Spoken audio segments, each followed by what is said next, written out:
ராணிப்பேட்டை மாவட்டம் செட்டித்தாங்கல் கிராமம் அன்று அதிர்ச்சியில் அடங்கி போனது.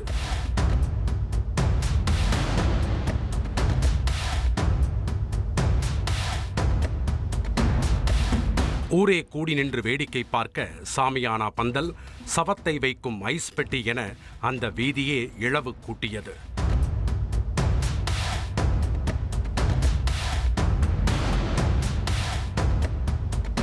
அந்த சிமெண்ட் சீட் போட்ட வெள்ளை நிற வீட்டை சுற்றிதான் போலீசாரின் முழு புலன் விசாரணையும் நடைபெற்றது.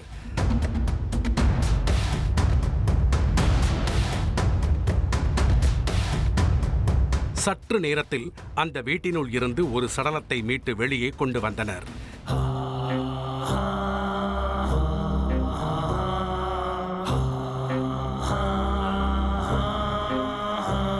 இங்கே நடந்திருப்பது ஒரு கொடூர கொலை.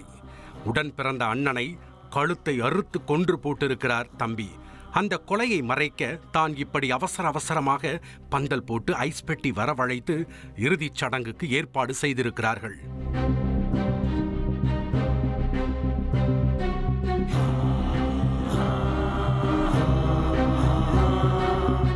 இதே பகுதியைச் சேர்ந்தவர்கள் ஹரி, செல்வி. இருவருக்கும் திருமணமாக 25 ஆண்டுகள் ஆன நிலையில் ஐயப்பன், செல்வம், அரவிந்த் என்ற 3 பிள்ளைகள் உள்ளனர்.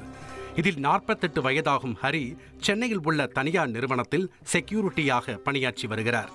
மூத்த மகனான ஐயப்பன் வெளிநாட்டில் வேலை செய்து வரும் நிலையில் மற்ற இருவரும் அப்பகுதியில் கூலி வேலை செய்து வருகின்றனர்.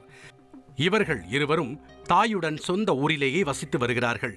ஹரியின் 2வது மகன் செல்வம் மது குடிக்கும் பழக்கத்திற்கு அடிமையானவர். அடிக்கடி குடித்துவிட்டு வந்து போதையில் குடும்பத்தினரிடம் தகராறில் ஈடுபடுவது வழக்கம்.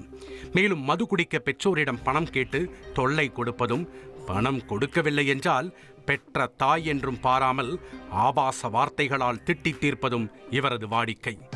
இந்நிலையில்தான் சம்பவத்தன்றும் காலையிலேயே போதையை போட்ட செல்வம் 10 மணியளவில் தாய் செல்வியிடமும் தம்பி அரவிந்திடமும் தகராறில் ஈடுபட்டிருக்கிறார். கண்டித்தும் அமைதியாகாமல் தொடர்ந்து ரகளை செய்திருக்கிறார். அதன் தொடர்ச்சியாக தாய் செல்வியை ஆபாசமாக பேசி தாக்க முற்பட்டுள்ளார்.